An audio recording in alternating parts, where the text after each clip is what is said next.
Hey everybody, Jacob here with Ground Zero, welcoming you to the current now, whatever episode of the 0 Hour Podcast brought to you by Ground Zero. What are we going to talk about today? So, Nick, Jim, a couple of other our friends, were up in Stillwater at the SQ at HQ event. Kind of a new SQ competition slash get together slash, whatever we want to call it, car show, who's it. And he just went up to have some fun. And so Nick and I are going to talk about that, and then we're going to transition into really kind of something that we've hit on before. You've seen Nick talk about it here recently, but the 30th anniversary edition equipment from Ground Zero, why it's cool, why it's important, and really what the thought process is behind it. So stick with us. Let's have some fun, and we'll see you in a minute. Be right back.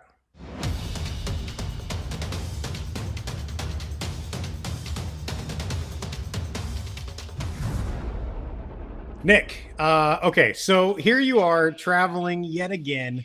One of these days, I'm pretty sure I'm going to have to make you stay home, but where were you this past week? I know, right? But I feel like you sign up for it. I feel like it's all self-inflicted wounds at this point. It is. Where were you and why?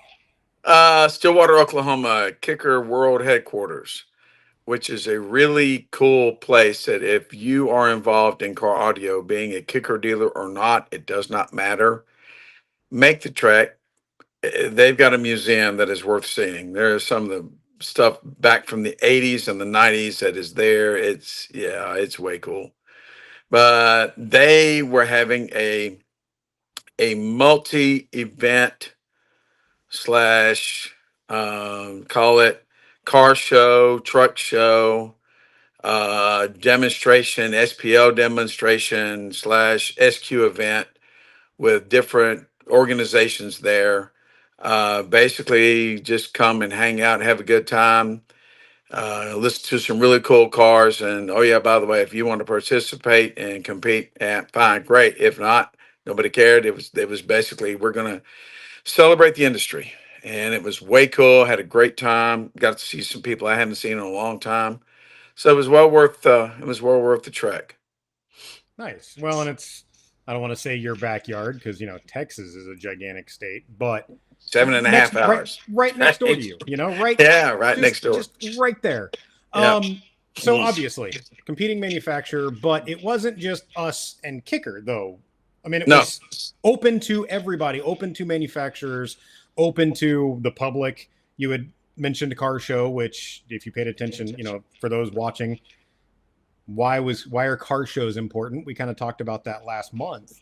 So it's cool to maybe see some of this important thing happening here. Yeah, absolutely. And this is the second year Kickers put it on. It grew this year. There were more cars, more attendees. The general public was invited. There was a lot of people wandering around looking at everything.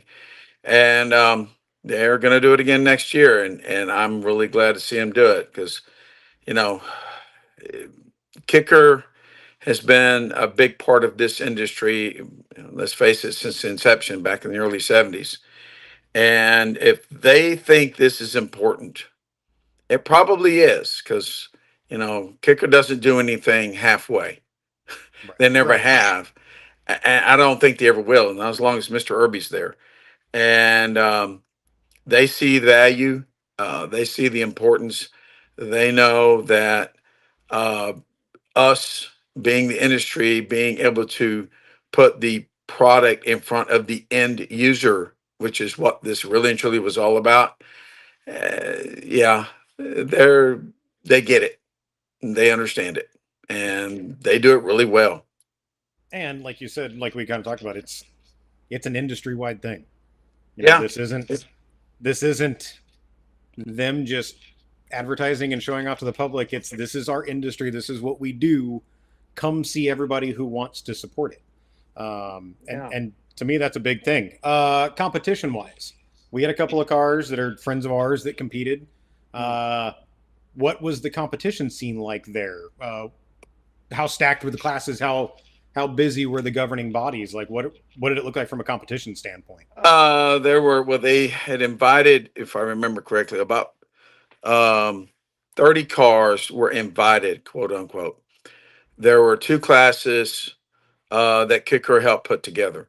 One was basically past winners, world champion, winners of IASCA, USAC, Emma, whatever it might be here in the United States. There were 10 cars invited, seven showed up in that particular class. And then there were 20, there were invitees from, let's just say they had done extremely well in the lower classes, such as amateur or pro amateur, or even in what is known as Pro 1 in IASCA. Those cars were in a top 20 money round all to themselves.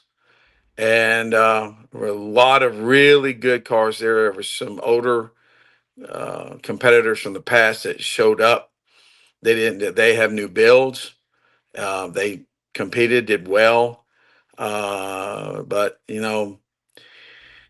it was interesting in that so many different organizations were there. Also, IASCA, Emma, MASQ, ICA, MCA, they were all there, and they were most everybody was competing in all of the organizations, and you got a general, real, very good idea about where you stood as far as where you were landing in your particular lane with each organization versus other organizations and other judges, because you know when you're having the ability to have a dozen judges get in your car and give you their opinion, you're going to have a really good idea at the end of the day of that. Number one, this is what I got to do to make myself better, or number two, I need to leave this alone. you know because everybody in this hobby has a nasty habit of trying to do too much. Yeah. Or you do too long, you end Yeah. up ruining it. And then you're starting over the next day when you've got a fresh set of ears going, what did I do? What was I thinking? Yeah, and it was interesting to say the least. Some vehicles ended up dead last in their class in one organization, and were second or third in another organization. So you go figure. Right. Um, but it also is, I think, it's indicative of how some organizations want to emphasize one part of sound quality versus another part of sound quality. I have a distinct problem with it. I don't mind telling you. But that's part of the game, and you have to learn to play the game. And if you don't want to play the game, don't show up. Yeah. It's just the way it is. But yeah, I think more than anything, this show brought basically probably about 60% of the really serious people who want to do well, who want to win, who want to get on stage. They were probably 60% of everything. Everybody in the United States was probably at this event. And there were some outstanding vehicles there. I got a chance to listen to a lot of them, several new builds. A couple of them that we had talked about at Axpana, they were there. They've done a little bit more to their cars. Really, just an outstanding day Saturday. It really was. Nice. So it was just was it a 1 day event? Yep, one day event, started at basically 8 o'clock and ended at about 5. Perfect. It was, and wind blew. Uh, it kept the temperatures down. Thank goodness. Uh, because it was warm on Kicker's parking lot. Let me tell you, it was. I being from Texas, I'm used to the heat, but I'm not. I'm not one of these people like I'm going to tough it out. Nah, I'm going to go find the shade. Thank you. I'm gonna demo a car a whole heck of a lot and turn on some air conditioning. And that's what we did. The cars Right. ran, the air conditioners were going, and we demoed the cars. For, I don't know. I don't probably 50 times during Nice. the day. Oh yeah, absolutely. So definitely worth not just your time and going, not just our time and going, but anybody who feels that this industry needs to thrive, it was worth it for them to be there. Yes, absolutely. Awesome. Yeah. If you talk to the rank and file that were there from Kicker, they'll tell you this was definitely worth doing, and I feel quite certain they will do it again next year. Awesome. Awesome. Yeah, Looking forward to it. Maybe I'll swing down next year and annoy you in person. But I know, right? It's so you much should. fun. Yeah, It really absolutely. we had a we really actually really did have a very good time. Well, and that's all, if every year it keeps getting better, just like what we imagine and hope, everything does, which some do, some don't. But Yeah. if this is something that we can help everybody understand, like, let's all get behind this. This is our thing. Mm-hmm. This is our world. This isn't, just some SQ event. This is all the Oh things. no. Then cool. No, man, I'm glad you had fun. Um, that being said, I'm going to change gears here when we come back because I know you had talked about this stuff previously. I know you probably talked about it this weekend, but I want to cover some gear with you and talk about some of the reasons why you feel it's important, some of the reasons why I feel it's important, and to hopefully get some viewers out there to kind of go, oh, now I understand a little bit more why they do stuff like this. So when we come back, 30th anniversary gear, stick around.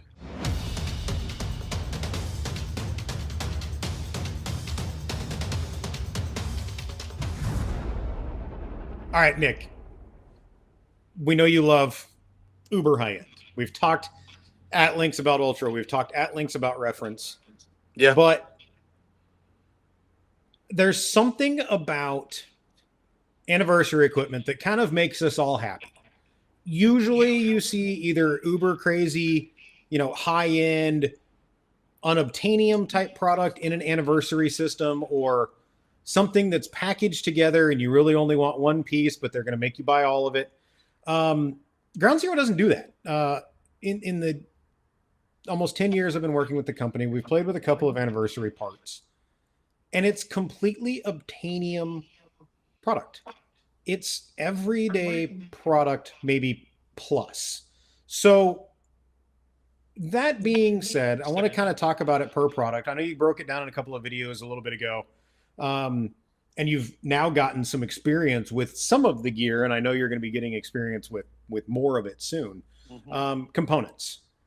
The components are kind of a weird one, but it's very typical Ground Zero. It's essentially a hydrogen mid base, which is, for all intent and purposes, one of your favorite, Absolutely. For dollar, absolutely. and a nuclear tweeter. So Yeah. Same thing. the logical step up in kind of an everyday component hydrogen plus style build. Talk to me about the mid bass driver, because it floored me when you want to sit here and talk about this sub $500 mid bass driver per pair. Like, talk to me about Yeah. this. Well, one of the things that over the years that has always fascinated me and intrigued me about using a bass driver or a mid bass driver, however you want to call it, is that for me, the most realistic sound of either a stand up bass or a kick drum or something along those lines is a mid bass driver that uses a paper multiple layers of paper. And that's what this driver is. And, cast basket, really nice former, really nice voice coil structure, yada yada yada. You would expect nothing less from Ground Zero, but it's what it sounds like. It has texture and instruments that you normally don't hear in a speaker unless it is three times the price. I'll just give you, for instance, 6.5 inch two-way I have here at home. I built a home cabinet utilizing the hydrogen two-way, and I hear rosin on the strings of a bow, or I will also hear the strike of the pedal as it hits the kick drum. and then you hear the release. That is something you don't normally hear unless it's a multi-thousand-dollar set of speakers, home or car, doesn't matter. Right. This speaker does it. This mid bass driver does this, and it amazes me how the upper mid range, let's call it 800 hertz to 2.5K, the a female vocal sounds natural. It does not have any bloat to it or nastiness to it, or I don't hear anything out of the ordinary with it that would cause me to go, I don't know, maybe this just needs to be a dedicated three-way, used just as a mid-bass driver. That is not the case with this. It's really obvious to me that there is a ton of engineering that went on into the making of this very, very, very good mid-bass driver. And then you take this very, very good mid bass driver and pair it with the nuclear tweeter, Yeah. which after you've really had a chance to play with Jesse's Acura, which we've taken to a couple of shows, that tweeter is absolutely incredible Yeah, for for any price point, it doesn't matter. It's very, very good. It has I don't want to describe it. There are things that in the upper higher frequencies, let's say 8,000 hertz and up, that normally sometimes a dome tweeter will break up because it's trying to recreate 8K or it's trying to recreate 3K and 2K at the same time. And really, a dome tweeter that's not designed very, very well, they literally will try and run into each other. That's like I call it. And you can hear it, cone breakup. It just won't do it. This is not that case. This tweeter is extremely articulate. It's extremely revealing, and it's not uber expensive. yeah. So So you kind of get that best of both worlds without breaking the bank in a yeah, two-way component set yeah. that I mean, it's amazing. It just really happens is. that just happens to work really well as a two-way component. And it does Not absolutely. not saying you can't add a mid-range, not saying you can't Nope. make it a three-way, but Nope. in those OEM style applications where you might not have room for a three, this is It'll work. probably one of the best, most versatile, affordable plus type speaker sets that we've really played with. And that's what Yeah. they did it with the 25th anniversary. I mean, they did it with a radioactive mid bass driver and the at the time new uranium tweeter. Now we're looking at the hydrogen mid bass and a nuclear tweeter. So it's really cool to see them again do something that's not $4,000 and isn't going. It's not. I wouldn't mind taking the set of components and actually putting it in the car, not just putting it on the shelf Absolutely. with Yep. all of the other saver items. Sure. So subs. I want to talk about subs next because I know that we're going to talk about amps, and I know that amps are going to be a thing. So let's talk about the subs because the sub, but there is another one coming. The 12 is really cool because it's essentially again a hydrogen plus, but it's guinea pigging the industry. So it's getting people's feet wet on what is to come, which again is kind of a cool thing that Ground Zero does. Super clean, super versatile, super accurate. You haven't had a chance to play with one yet, but I know that something is on the way that you will get to want to play with, and we'll talk about that at a later date. But I now want to get to amps. I want to skip really subs. I just wanted to say, hey, subs are cool, subs are fun, subs are prototypey and guinea piggy. Yeah. Amps. Yeah. Huh. Yes, sir. This series of amps, loosely based, highly modified versions of uranium. Talk to me. Tell me in ways that I will understand why this is important. Well, I think that when we're looking at, and again, you have to look at the price points. I mean, you just have to. When you look at the price points on this amplifier, and you look at the size, you look at build quality, You realize that there's no preamp in this whatsoever except gain and the bias adjustment. This amplifier screams, "I'm special. You need to pay attention." And then when you get a chance to listen to one, you realize that this is not a uranium amplifier that has had the preamp pulled out of it and they just said, "Oh, it's the 30th anniversary." No, that is not the case. Somebody has designed this thing from the ground floor up. I will bet yeah, I'll bet money on it. It throws a bigger, deeper, wider soundstage than a standard uranium, which I have heard ad nauseum. They have a very, very, very neutral sound. I mean, whatever goes in comes out.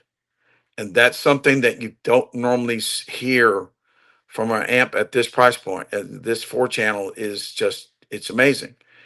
Quality parts, they up the parts complement on it substantially. If this is not 100, quote unquote, if this isn't 160 watts a channel, I'm going to beg to differ, even though it's not supposed to be. This amp is conservatively rated. I would be willing to bet you the stereo separation is over 110 dB. I'm willing to bet the signal to noise ratio is above 115 dB because of the dynamic swings that I hear. And I'm not talking about playing stupid loud.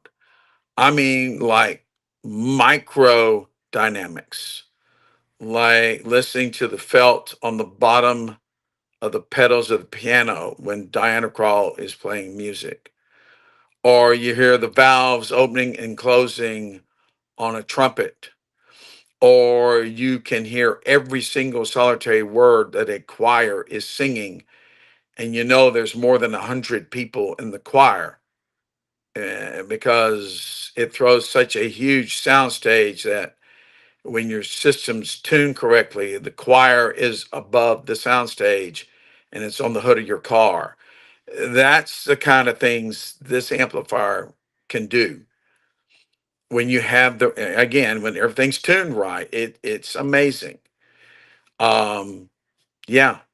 And I can tell you that a mutual friend of ours wants 5 of them. For a Cadillac. Yeah, for a certain Cadillac. Yeah, And that's what he wants to use. and that's the thing is, and we keep commenting on for an amp of this price range. Um, Yeah. this isn't an expensive amplifier. No. So and again, I'm not trying to be like, oh, by normal people standards, it's extremely no, this is still an everyday amplifier. So yeah, okay, you're building a full three-way build. You're going SQ plus SQ Fun. This would still be a great tweeter mid-range amplifier in pairing with a standard uranium or even an iridium on your mid bass and or sub, because again, Yeah, the bulk of the absolutely. system is your mid-range in a three-way. 80% of the music. Your tweeter, you're going to run full bias because you don't need any power for it. So Nope. run that thing full tilt, have fun. But again, we're still talking about something that an average everyday sub $5,000 build could Oh, realistically look at. yeah, sure. And it You doesn't could need to have, be paired with, crazy. It doesn't need to be paired with ultra or reference. It can, dude, oh, it oh, can. well, absolutely it can, but if you take uranium amps and uranium speakers, for goodness sake, or even nuclear, hell, hydrogen. Yeah.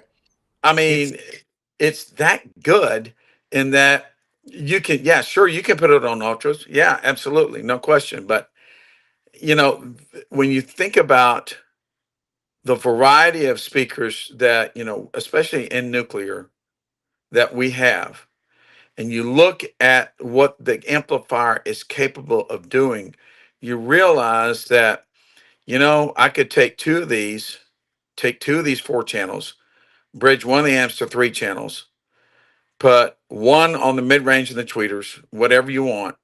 You could take another one and put it on the mid bass drivers, bridge channels 3 and 4 on the other amplifier, and put it on a pretty efficient sub. such as a plutonium, vented, tunage 25 hertz, and you'd have a hellacious system on your hands. That sounds like a And lot of personal experience there, Nick. well, yeah, because it's exactly what I have in my own personal vehicle. I don't have the 30th anniversaries, but I can tell you, I would have no problem putting this amp on the reference three-way I have and the plutonium sub and call it a day. It's that good. It really is. It's going to take And everything and just level it up one or yeah, two. yeah, or two. Like I said, the amplifier is above its pay grade in how it operates and how it sounds. It really I is. I think I'm going to let my personal nonsense come out for a second. Mm. I feel like a lot of the industry has forgotten the importance of the amplifier. Oh, They've put you a lot said of it. emphasis. They've put a lot of emphasis on speakers or on DSP or on source. And don't get me wrong, every one of those things is absolutely important. Yep. But the amplifier is the thing that makes it all work.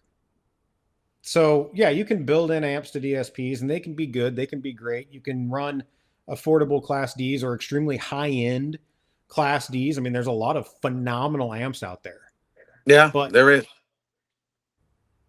they're not what we're talking about. No. And to get what we're talking about without breaking the bank the way that we're talking about it almost makes me wonder why we aren't seeing more thought process like this, like we used to back in the day. Hate to say it, but we have phenomenal gear out there that will make or break. Well, it'll make any system arguably that much better. Mm-hmm.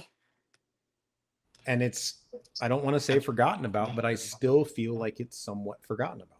I mean, just great amps. Well, yeah, there's a lot of great designs. There's a lot of great amplifiers out there. But when we're talking the size of these amplifiers, they, being Class A, B, and we can slide the bias almost 100% Class A with no preamp to get in the way, and the price point has to be brought into play. You know, that makes this very, very special. And I agree with you in that an awful lot of people have forgotten, how important the amplification of the signal is. I mean, we can have the best head unit, you can have the best DSP, you can have great speakers, but if you've got a mediocre amplifier, you have a mediocre system. I'm sorry, because the mediocre amplifier is going to amplify great signal, but if it's not as good as what's down the pipe in front of it, there's an old adage: your system is only as good as its weakest link. Well, guess what? You're listening to it. There's your weakest link. And for many, many, many years, I've been complaining about hearing Class G amplification running through tweeters that has no business running Class D signal through them because their filters are terrible and they don't understand how to do it. And it's harsh and nasty and sounds like you know what.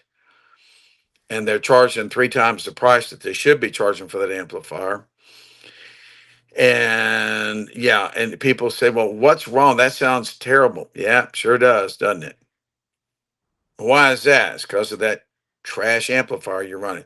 Yeah, but that amp's $900. I don't give a rat's rear end if it's $9,000. It's not a great design.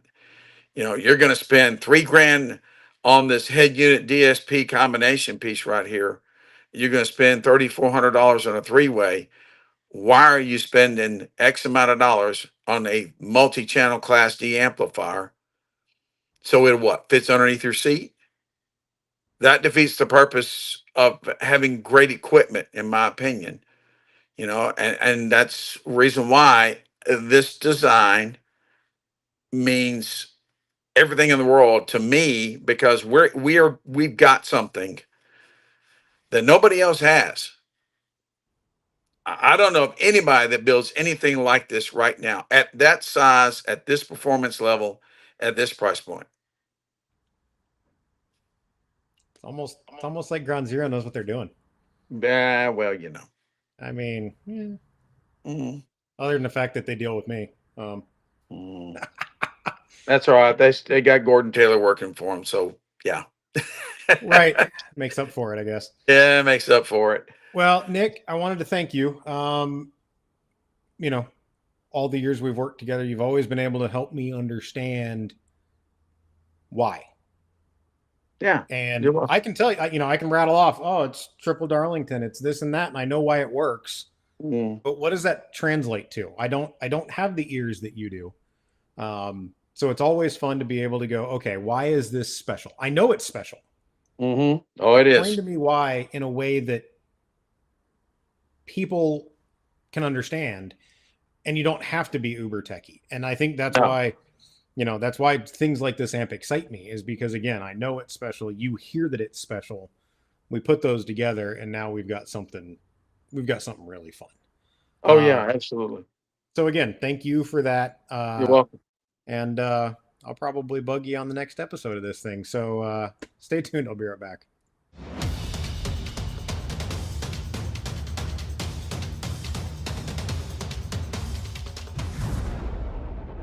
And there you have it. We are rounding out another episode of the 0 Hour Podcast, brought to you by Ground Zero. Thank you to Nick, who, like I said, I mean, it's always fun to have him on this, because just being able to ask him a question and get an answer that I can relate to is 100% the most important thing in this industry. He's not going to rattle off some tech spec and go, well, you should know what this means.